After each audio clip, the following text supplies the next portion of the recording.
Good morning बच्चों। आज हम लोग आप पढ़ेंगे त्रिकोणमिति का अनुप्रयोग। ये एनसीईआरटी पैटर्न पर है। त्रिकोणमिति का अनुप्रयोग इस चैप्टर से बहुत ही इंपॉर्टेंट चैप्टर है। इस चैप्टर से लॉन्ग क्वेश्चन 6 नंबर का 15 सवाल इसमें मिलती है आपको। त्रिकोणमिति का अनुप्रयोग में 15 सवाल हैं और इन्हीं 15 सवालों में एक सवाल हर साल बोर्ड में फिक्स है। और कितने नंबर फिक्स है? 6 नंबर के। तो ये चैप्टर बहुत ही इंपॉर्टेंट है और बहुत ही सरल भी है, बेहद सरल। इससे सरल में तो कोई चैप्टर ही नहीं है। समझ में आ रहा है? तो चलो देखते हैं सवाल नंबर 1 कैसे इजी है। सर्कस का एक कलाकार एक 20 मीटर लंबी डोर पर चल रहा है। अभी आपने गांव में देखा कोई सर्कस वाला आता है तो सर्कस दिखाता है, जादू दिखा देता है कि हम लोग सोचते हैं सही सही कर रहा है ना, लेकिन ऐसे कर देता है कि हम लोग उसी में झूमते रहते हैं। सर्कस का एक कलाकार एक 20 मीटर लंबी डोर पर चढ़ रहा है जो अच्छी तरह से तनी हुई है और यह भूमि पर सीधे लगे खंबे के शिखर से बंधा है। मान लीजिए एक हमारे पास खंबा है, यहां से शिखर है, ये खंबा है भैया। खंबा का जो ऊपरी भाग है इसी में डोरी बांधी गई है। डोरी बंध तो गई है, अभी डोरी क्लियर नहीं। देखिए डोरी क्या होता है, हो सकता है खंबे के सहारे चढ़ता हो डोरी पकड़ करके, हो सकता है खंबे से दूरी पर हो, अभी क्लियर नहीं है। उसने कहा एक सर्कस का कलाकार 20 मीटर लंबी डोरी पर, इधर ध्यान दो राज, 20 मीटर लंबी डोरी पर पकड़ करके ऊपर जा रहा है जो डोरी किसी लगे हुए खंबे से, जमीन से लगे हुए खंबे से बंधी हुई, उसे शीर्ष से बंधी हुई, मतलब खंबे के ऊपरी भाग से बंधा हुआ है। ठीक है ना भैया, बंधा हुआ है। यदि भूमि स्तर के साथ डोर द्वारा बनाया गया कोण 30 अंश का हो, यानी जमीन के स्तर से जो डोरी का नीचे का भाग है उसके बीच की दूरी जो आ रही है उसमें कोण बना रहा है कितने अंश का? 30 अंश का। यानी कहने का मतलब जो डोरी है सीधी जमीन से नहीं है, कहीं दूर से देखी जा रही है और ये बता रहा है क्या बन का भैया, कितने अंश का कोण बना रहा है? 30 अंश का कोण बना रहा है। और जो डोरी की लंबाई है इसकी लंबाई कितनी है? 20 मीटर है। कितना है? 20 मीटर है। हो तो खंबे की ऊंचाई ज्ञात कीजिए। फिर समझो, अभी आपने सवाल को समझा नहीं है। सवाल ये कह रहा है एक कोई खंबा से खड़ा है, खंबे के ऊपरी भाग पर एक डोरी बांध दी जा रही खंबे के सिरे से, ठीक, और खंबे के जमीन का भाग और डोरी के जमीन में जहां डोरी टच हो रही है दोनों के बीच में जो कोण बना रहा है कितने अंश का कोण बना रहा है? 30 अंश का कोण बना रहा है। अगर दिमाग हो थोड़ा सा देखो, ध्यान दो बेटा, कि अगर आपके घर के आसपास खंबा लगा होगा तो खंबे में देखो एक तार ऐसे लपेटा होता है जिसको हम लोग बोलते हैं स्टे तार। तो देखो वहां से तार लगा होता, कुछ दूरी जाके बांधा होता है, देखा सबने? तो सेम कंडीशन में बना रहा है। यानी खंबे से स्टे की दूरी जो है वो इसके सर से इसके पैर का जो कोण बना रहा है वो 30 अंश बना रहा है। यानी मैं ऐसे खड़ा हूं, सीधा खंबा हो गया और मेरे सर पे रस्सी बांध दी गई और जो मैं यहां से देख रहा हूं रस्सी जहां बंधी हुई है कितने अंश कोण बना रहा है? 30 अंश का कोण बना रहा है। और ये कितने अंश का कोण बनाएगा भैया? 90 बनाएगा। क्यों 90 बनाएगा? क्योंकि ये जमीन है और मैं सीधा खड़ा हूं, तो जो सीधा खड़ा होता है और जो जमीन जहां टच होती है वहां कितने अंश कोण बनाता है? 90 अंश का। वो पूछ रहा है कि चलो ठीक है, मैंने ये तो डोरी की लंबाई दे दिया है, आप बताओ कि खंबे की ऊंचाई कितनी है। सवाल बहुत मजेदार है। इसका नाम दे दिया जाए बेटा ए, इसका नाम दे दिया गया बी, इसका नाम दे दिया गया सी, और इसकी जो दूरी है इसको हम सदैव मान लेते हैं क्या? यच। तो लिखेंगे माना खंबे की ऊंचाई बराबर यच मीटर। खंबे की ऊंचाई कितना हो गया? यच मीटर ना। अब लिखेंगे त्रिभुज ए बी सी में। अब ध्यान देना कहां पर साइन लगेगा, कहां पर कॉस लगेगा, कहां पर टैन लगेगा। देखो यहां पर क्या लगेगा, यहां पर लगेगा साइन थीटा। उसका सीधा ध्यान दो बेटा, अनुराग बात मत करो। त्रिभुज एबीसी में देखो हमको निकालना है खंभे की ऊंचाई, हमको कर्ण पता है ना, तो साइन थीटा बराबर था लंब बटे, ये होता है ना, यहां लगेगा साइन, लिखेंगे साइन 30 अंश बराबर, साइन थीटा बराबर क्या होता है बेटा, लंब बटे कर्ण। अब साइन 30 का मान कितना होता है, क्या लिखे ऊपर, साइन 30 का मान कितना, साइन 30 बराबर लंब कितना है बीसी, और कर्ण कितना है एसी। अब ध्यान दो साइन 30 का मान कितना होता है 1/2, बीसी की वैल्यू कितना हमने मान लिया है एच, एसी की वैल्यू कितना 20। अब यहां क्या करें तिरछा, तो 2h बराबर 20, तो h बराबर 20 बटे h बराबर 10, ये क्या हो जाएगा मीटर। यानी सवाल जो बन के आई, इसकी जो ऊंचाई आ रही है, ऊंचाई कितनी आ रही है 10 मीटर आ रही है। बात समझ में आया। अभी आपको सवाल पढ़ने में बड़ा छोटा लगा, बहुत बड़ी सवाल है, लेकिन एक बार समझना है। क्या कहा उसने कि एक सर्कस का कोई कलाकार है जो 20 मीटर लंबी डोरी पर चढ़ रहा है, और लंबी डोरी जो बंधी है वो किसी खंबे के सिर से बंधा हुआ है, और कहता है कि जहां लंबे का जमीनी भाग है मतलब पाद बिंदु, और डोरी का पाद बिंदु से कोण बना रहा है, कितने अंश कोण बना रहा है 30 अंश बना रहा है। पूछ रहा है खंबे की ऊंचाई ज्ञात कीजिए, कुछ नहीं करना है, इसका मतलब ये कितना है 20 है, तो ये क्या है लंब है, कर्ण का आधार है, तो ये कर्ण होगा। कर्ण क्यों होगा, क्योंकि यहाँ समकोण त्रिभुज बना रहा है, सबसे बड़े कोण के सामने भुजा क्या होती है, समकोण के सामने क्या होता है कर्ण ही होता है। ये कर्ण हो गया, ये क्या हो गया लंब हो गया, ये क्या हो गया आधार हो गया। साइन थीटा बराबर क्या होता है लंब बटे कर्ण होता है। हमने ऐसे बताया कब साइन लगेगा, कब कास लगेगा, और कब टैन लगेगा। जब हमको ये दिया है, अगर ये पूछता तभी हम इसे कास लगाते, कास थीटा क्यों लगाते हैं, क्योंकि कास थीटा बराबर होता है आधार बटे कर्ण। ठीक, अगर यहां पर ये पूछा है, अगर ये दिया होता तो हम यहां लगाते टैन, लेकिन यहां पर ये पूछा है, ये दिया, यहां लगा दिया गया साइन। सवाल नंबर 2 है भैया, आंधी आने से, कल शाम को आंधी आई थी ना, आंधी आने से एक पेड़ टूट जाता है।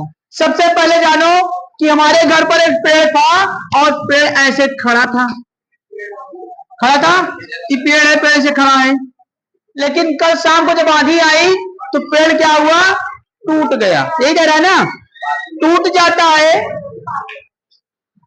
और टूटा हुआ भाग इस तरह मुड़ जाता है कि पेड़ का शिखर जमीन को छूने लगता है। यानी टूटा तो टूटा ठीक है, लेकिन पूरी तरीके से नहीं टूटा। जैसे पेड़ है, ये दोनों पेड़ मान लो है, ऐसे पेड़ है, और आंधी आई पेड़ टूटा तो ऐसे हो गया, मतलब यहाँ इसका सिरा जुड़ा हुआ है, मतलब निकला हुआ नहीं है, ऐसे जब टूटा तो जाके जमीन में कहीं टच हो गया। यानी जो पेड़ टूट गया तो मान लो इतना पेड़ था, इसी से टूट गया और जमीन में जाकर के टच हो गया। अब देखो जब टच होगा तो ये भी जमीन पर खड़ा है और ये पेड़ भी तो जमीन पर खड़ा है, तो यहां से यहां ऐसे हो जाएगा, होगा कि नहीं होगा, मिला दिया गया। क्यों मिलाया गया, क्योंकि पेड़ भी जमीन पर खड़ा है, और जो पेड़ टूटा तो टूटा हुआ जो भाग है उसका सिरा जो है वो जाकर जमीन में टकरा गया, उसका सर, ठीक है। और इसके साथ 30 अंश का कोण बनाता है। कितने अंश का कोण बनाता है 30 अंश का कोण यहां बना देता है। 30 अंश कोण बन गया, समझो बेटा, 30 अंश का कोण बनाता है, और पेड़ के पाद बिंदु से दूरी जहां पेड़ का शिखर जमीन को छूता है, पेड़ के पाद बिंदु जड़ से जहां पेड़ का सिर छू रहा होता है उसके बीच की दूरी कितना है 8 मीटर है। यानी यहां से यहां की दूरी कितना है 8 मीटर है। समझ में आ रहा है, यानी फिर समझो एक बार, ये कह रहा है कि एक पेड़ था, आंधी आई, पेड़ टूटा, पेड़ बीच से टूट करके जमीन से उसका सिरा जाके टच हो गया, और जहां टच हो रहा है कितने कोण बना रहा है? 30 अंश का कोण बना रहा है। फिर उसने कहा कि पेड़ के पाद बिंदु से पेड़ का शीर्ष जहां छूता है उनके दोनों के बीच की दूरी 8 मीटर है। कह रहा है पेड़ की ऊंचाई ज्ञात कीजिए। यानी अभी तक क्या था, ये टोटल ऊंचाई निकालनी थी, यही हो गया ना। तो माना पेड़ की ऊंचाई बराबर h मीटर। ये सवाल पिछली बार बोर्ड में 6 नंबर में आए थे। अगर किसी के पास बोर्ड का पेपर होगा देख लीजिएगा, 6 नंबर की सवाल आई है। बहुत आसानी समझ लो, बहुत आसानी, कठिन नहीं है। ठीक, देखिए पेड़ की कुल ऊंचाई हमने क्या मान लिया? पेड़ की ऊंचाई हमने क्या मान लिया? h। टूटा हुआ भाग क्या था? टूटा भाग बराबर हमने मान लिया h1 मीटर। ध्यान दो बेटा, जो भाग टूट गया उसको हमने क्या मान लिया? h1 मान लिया। शेष भाग क्या हो जाएगा? शेष बचा भाग h2 कर दें? नहीं समझ में आया? नहीं आया? मान लीजिए जो पेड़ है, ये हमने पेड़ लिया, स्टिक है क्या को? नहीं है, ये पेड़ है, ये पेड़ है, तो हमने पेड़ लिया, कितना मान लिया? h। हमने क्या लिखा यहाँ पे? पेड़ की कुल ऊंचाई कितना? h मीटर है, टोटल h मीटर। किसने कहा टूट गया? टूटा भाग, जो भाग टूटा ये टूट के निकल गया, टूटा है लेकिन निकला नहीं है, यहां से गिर गया, गिरा, तो हमने ये भाग क्या मान लिया? h1 मान लिया। और जो पेड़ के साथ खड़ा हुआ भाग है वो कितना है? यानी यहां पे फिर समझो, ये टोटल दूरी कितनी थी? h थी ना। अब जो टूट कर झुक गया ये कितना हो गया? h1 हो गया, और ये कितना हो गया? h2। नहीं समझ में आया? अब आया? समझ में आ गया? तो लिखेंगे, इसका नाम भी दे दें बेटा, ए बी सी। तो लिखेंगे त्रिभुज ए बी सी में, ध्यान दो फिर से, त्रिभुज ए बी सी में सबसे पहले ध्यान दो, हम निकाल लेते हैं h2 निकाल लेते हैं। क्यों निकाल लेते हैं? tan थीटा से। tan थीटा यहां क्यों लगेगा? क्योंकि tan थीटा बराबर होता है लंब बटे आधार, होता है ना। यहां ध्यान दो, tan 30 अंश बराबर ना, tan थीटा बराबर क्या होता है? लंब बटे आधार। लंब कितना है? BC, आधार कितना है? AB। tan 30 का मान, BC का मान h2। अब देखो, अब इसका मान कितना है B का? 8। √3h2 बराबर 8। h2 बराबर क्या हो जाएगा बेटा? 8 बटे √, समीकरण 1 बना दो। फिर क्या करेंगे? पुनः क्या लगाएंगे? अब यहां पर h2 का मान पता हो गया, अब यहां लगा दे साइन थीटा। चाहे साइन लगा दो चाहे काश लगा दो, तब भी पता लग जाएगा। तो जिस पे आप कहो, चाहे कहो साइन से लगा दे, चाहे कहो काश से लगा दे। काश से, साइन से। चलिए साइन देख लें। साइन 30 अंश बराबर, साइन थीटा बराबर क्या हो जाएगा? लंब बटे कर्ण। अब देखो बेटा, साइन 30 बराबर क्या? साइन थीटा बराबर कितना? लंब बटे कर्ण। लंब कितना? BC, कर्ण कितना? AC। साइन 30 का मान 1/2, BC का मान h2 और AC का मान h1।